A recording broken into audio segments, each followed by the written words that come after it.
समास के बारे में आपको बताने जा रहे हैं, जो मुख्य रूप से बोर्ड के बच्चों के लिए हैं, जो बेसिक लेवल से बता रहे हैं। वीडियो थोड़ा लंबा हो सकता है, लेकिन समास को आज हम एक ही वीडियो में पूरे का पूरे क्लियर करेंगे। आप जानबे करते होंगे समास का पद जो है कितना लंबा है, इसीलिए इस 6 भेदों का व्याख्या करने में थोड़ा वीडियो लंबा होता है। खासकर यह मुख्य रूप से बोर्ड के बच्चों के लिए है और कंपटीशन के बच्चे बेसिक लेवल से इसे जान सकते हैं। चलिए दोस्तों शुरू करते हैं आज हम समास। समास पहले होता क्या है? समास दो पदों के मेल से जो नया शब्द बनता है उसे समास कहते हैं। बोर्ड पर लिखा हुआ है। कभी कभी ऐसा होता है दो या दो से अधिक पदों के मेल से जो नया शब्द बनता है या विकार उत्पन्न होता है उसे समास कहते हैं। एक ही हुआ।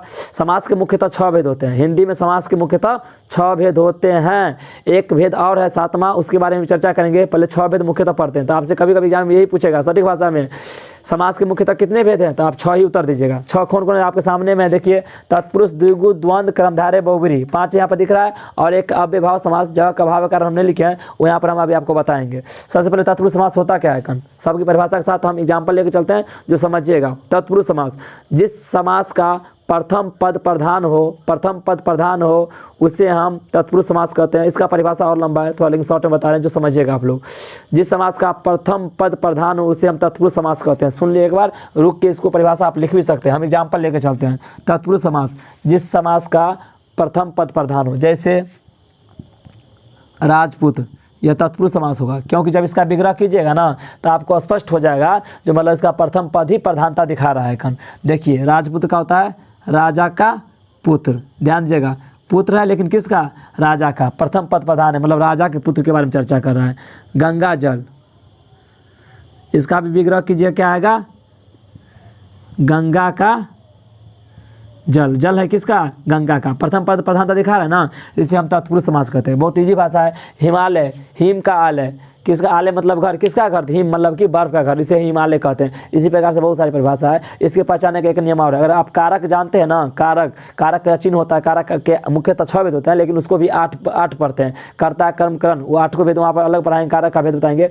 उसी कारक का जो विभक्ति चिन्ह होता है का, के, मैं, पे, से, अगर जिस समास के विग्रह करने पर बीच में से, मैं, का, के, की, रे, कुछ भी ऐसा शब्द है ना तो उसे हम मुख्य रूप से तत्पुरुष समास कहते हैं। तो तत्पुरुष समास के भी ना मुख्य रूप से 6 भेद चलते हैं। कौन? कर्ता तत्पुरुष, कर्म तत्पुरुष, करण तत्पुरुष, संप्रदान तत्पुरुष। तो उसके भेद के बारे में जब तत्पुरुष के बारे में पढ़ेगा तो व्याख्या पढ़िएगा। जिसमें का के चिन्ह का लोप होगा वह कर्ता तत्पुरुष समास हो जाएगा, जिसमें से होगा करण तत्पुरुष समास हो जाएगा, तो अलग पढ़ेंगे। तो समास के मुख्य 6 भेद में पहला हो गया तत्पुरुष जिस समास का प्रथम पद प्रधान हो, राजा पुत्र, राजा का पुत्र, पहला हो गया। क्लियर समझिए, इतना ही। दूसरा द्विगु समास। द्विगु में ध्यान दीजिएगा, जिस समास का प्रथम पद, फिर देखिएगा, जिस समास का प्रथम पद संख्यावाचक हो। क्या हो? संख्यावाचक हो। संख्यावाचक जानते हैं ना, संख्या 1 2 3 4 जो गिनती करते हैं।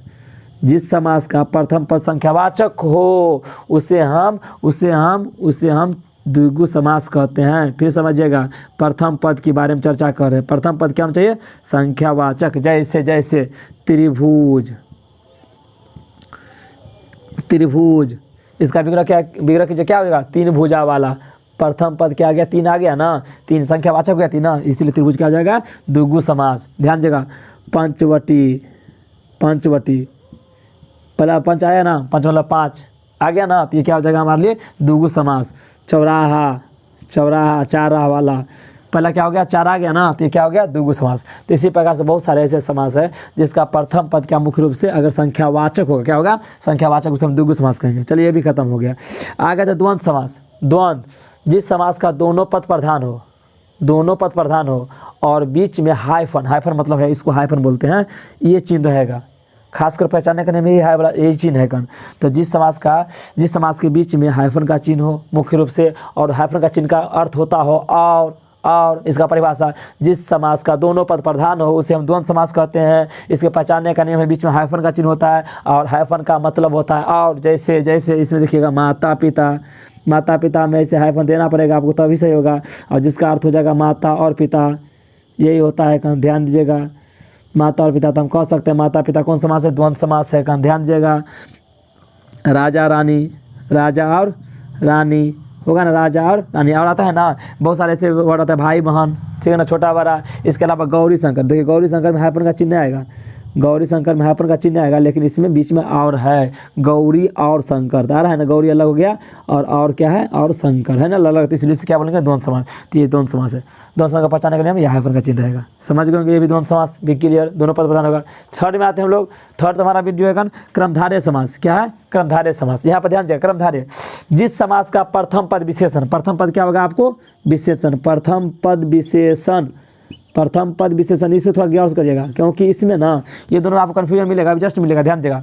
प्रथम पद विशेषण और दूसरा पद विशेष्य हो, दूसरा पद विशेष्य हो। विशेषण विशेष जानते हैं, पहले समझ लीजिएगा। विशेषण जो किसी संज्ञा सर्वनाम की विशेषता बताए विशेषण, और जिसकी विशेषता बताया जाए तो उसे विशेष्य बोलते हैं। जैसे कि राम काला है, कौन काला है, राम ना, तो यहाँ पर काला जो हो गया ना, काला वो क्या हो गया, विशेषण हो गया। राम के बारे में बताया तो राम क्या होगा, विशेष्य हो गया। यही चीज़ को विशेष्य कहते हैं। तो प्रथम पद विशेषण होना चाहिए और दूसरा पद क्या होगा, विशेष्य। पद दोनों मेले रहेगा। जैसे ध्यान देगा, एग्जाम्पल में समझ जाएगा। देखिए, नील गाय, किस गाय की बात हो रहा है, नीला गाय का, जिसका विग्रह होगा नीला गाय। देखिए आ गया ना, प्रथम देखो गाय क्या होगा, विशेष्य, प्रथम पद क्या होगा, नीला, मतलब कि किस गाय की बात हो रहा है, नीला गाय। देखिए ध्यान देगा, नीलांबर, जो अंबर नीला हो, नीलांबर। पीतांबर, पीला अंबर। देख रहे हैं ना, इसी प्रकार से क्या जाएगा हमारा, क्रमधारय समास। समझ गए, इस तरीके से फिर समझ एक बार। जिस समास का प्रथम पद विशेषण हो, दूसरा पद विशेष्य हो, मतलब जो विशेषता बताता है ना विशेषण, वो दूसरा पद का ही बताता रहेगा, उसी के साथ अटैच रहेगा। जैसे कैसी गाय, तो नीली गाय। कैसा अंबर, तो नीला अंबर। कैसा अंबर, तो पीला अंबर। इसी को हम बोलते हैं नील गाय, नीलांबर, पीतांबर, नीलकमल आदि सब क्या है आपका, क्रमधारय समास। बहुव्रीहि समास, ये ध्यान रखिएगा। बहुव्रीहि समास जिस समास का कोई पद प्रधान न हो, तो ऐसे समास कैसा हो गया, फिर समझिएगा। जिस समास का कोई पद प्रधान होवे नहीं करता है, लेकिन उसका दोनों शब्द मिलकर ना एक विशेष अर्थ ग्रहण करता हो, जो मुख्य रूप से योगरूढ़ शब्द बनाता हो। दोनों को विग्रह कीजिएगा तो कोई अपने अपने मायने नहीं रखता, अर्थ नहीं रखता है, कुछ मतलब ही उसका रहता है, लेकिन दोनों मिल जाता है ना, तो एक विशेष अर्थ ग्रहण करता है। और उसके पहचानने का एक नियम बताया, इसका 90% या 90% कहिए, 95% कहिए, जो इस समास का ना, इस समास में जो एग्जाम्पल आता है ना, परिभाषा मुख्य रूप से भगवान का नाम आएगा। तो इससे आप समझ सकते हैं कि जो मुख्य रूप से बहुव्रीहि समास है। जैसे ध्यान से हम दे रहे हैं घनश्याम, घनश्याम आपको क्या होगा, बहुव्रीहि समास। ध्यान दीजिएगा। वीणा पानी, चक्र पानी, ध्यान दीजिएगा, चक्र पानी, चतुरानन। इसी प्रकार देखिए, घनश्याम कृष्ण जी को बुलाता है, चक्र पानी सरस्वती जी को बुलाता है, सॉरी वीणा पानी सरस्वती, चक्र पानी मतलब विष्णु जी को बुलाता है, चतुरानन ब्रह्मा जी को बुलाता है। यह मुख्य रूप से कौन सा समास हो गया आपको, बहुव्रीहि समास होता है। देखिए अलग अलग करके देखिए, घनश्याम, घन अलग हो गया, श्याम अलग, इसका अर्थ कुछ नहीं होता है, लेकिन विशेष अर्थ ग्रहण करता है, एक भगवान का नाम होता है। वीणा पानी, वीणा अलग हो गया, पानी अलग हो जाएगा, कोई इसका अर्थ नहीं होता। विग्रह करने पर दोनों पद में कोई प्रधानता दिखेबे नहीं करता है, लेकिन दोनों अर्थ मिलकर एक विशेष अर्थ ग्रहण करता है।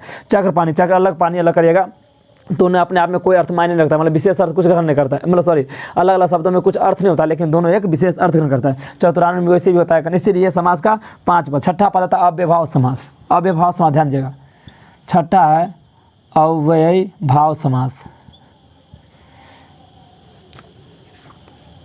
अव्ययभाव समास क्या होता है, जिस समास का प्रथम पद अव्यय हो। अव्यय जानते हैं पहले, अव्यय जिसका अर्थ कहीं बदलता है उसे अव्यय बोलते हैं। अव्यय पढ़े होंगे हिंदी ग्रामर में, प्र, उप, सम, ये सब क्या है, अव्यय है। अव्ययभाव समास जिस समास का प्रथम पद अव्यय हो उसे अव्ययभाव समास कहते हैं। जैसे कि ध्यान दीजिएगा, संसार, समा गया ना, है ना, अव्यय, तो समास क्या हो गया हमारे लिए, अव्ययभाव समास। इसके अलावा ध्यान दीजिएगा, तथा शक्ति, एग्जाम में अक्सर ही सब आता है, तथा शक्ति, तथा संभव, यथाशक्ति। देखिए तथा, यथा, तथा, प्रकार, प्रसाद, अरे प्रणय, ये सब क्या है, मुख्य रूप से अव्यय है। तो जिसका प्रथम पद अव्यय होगा उसे हम अव्ययभाव समास कहते हैं। जिस समासिक पद का प्रथम पद अव्यय हो उसे अव्ययभाव समास कहते हैं। ये उसका परिभाषा हो गया। अव्यय क्या होता है आप जानते हैं, हिंदी ग्रामर में, तो एक बार पढ़ लीजिए अव्यय होता क्या है। और किसी भी शब्द के पहले वो अव्यय में से जो अव्यय आप पढ़िएगा उसमें से कोई भी अव्यय लगा रहेगा तो उससे अव्ययभाव समास कहते हैं। जैसे यथा, तथा और संसार हो गया, प्र हो गया, सब क्या है, अव्यय है मुख्य रूप से, जो किसी शब्द के पीछे लग गया। जैसे शक्ति के पीछे यथा लग गया, संभव के पीछे तथा लग गया, शक्ति के पीछे तथा लग गया, संसार के पीछे सम लग गया। तो इसी प्रकार से क्या हो गया हमारा अव्ययभाव समास। ये हो गया समास का 6 वेद। इसी प्रकार से अभी है कन तत्पुरुष द्विगु द्वंद्व कर्मधारय बहुव्रीहि अव्ययभाव, जो आपको बता चुके हैं। हम एक समास के बारे में बोलते हैं और चर्चा करेंगे, वो होता है नग समास। सतमा होता है नग समास, जो इसे नहीं पढ़ेंगे। समास के मुख्यतः 6 भेद जो पढ़ चुके हैं। सतमा होता है नग समास, तो ध्यान दीजिएगा, नग समास ऐसे लिखा था। नग समास क्या होता है कन? जिस समास का अर्थ ना मुख्य रूप से नेगेटिव हो, नकारात्मक हो, उसे नग समास कहते हैं। जैसे आदर, आदर ये आपका नग समास नहीं है, लेकिन इसको नेगेटिव कैसे बनेगा? तो अनादर, ध्यान दीजिएगा, अनादर। तो देखिए आदर में ही अन लग गया ना सिर्फ, तो क्या हो गया हमारे लिए मुख्य रूप से नेगेटिव होगा। उससे मतलब पसंद, इसी में इसका उल्टा क्या हो जाएगा? नापसंद। तो नापसंद, तो ये अनादर क्या हो गया? नग समास। नापसंद क्या हो जाएगा आपका?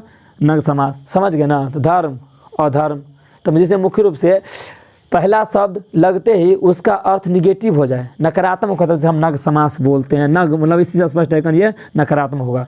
अतः दोस्तों इतना ही समास का आपका भेद है, जो मुख्य रूप से बोर्ड एग्जाम के लिए काफ़ी है। इसका मुख्य रूप से आपको ध्यान रखना है, तो सिर्फ इसका एग्जाम्पल याद रखिएगा। और समास के मुख्यतः 6 भेद होते हैं, क्योंकि परिभाषा आप पूछता नहीं है कन। अच्छा लगे वीडियो तो लाइक शेयर कमेंट जरूर करें।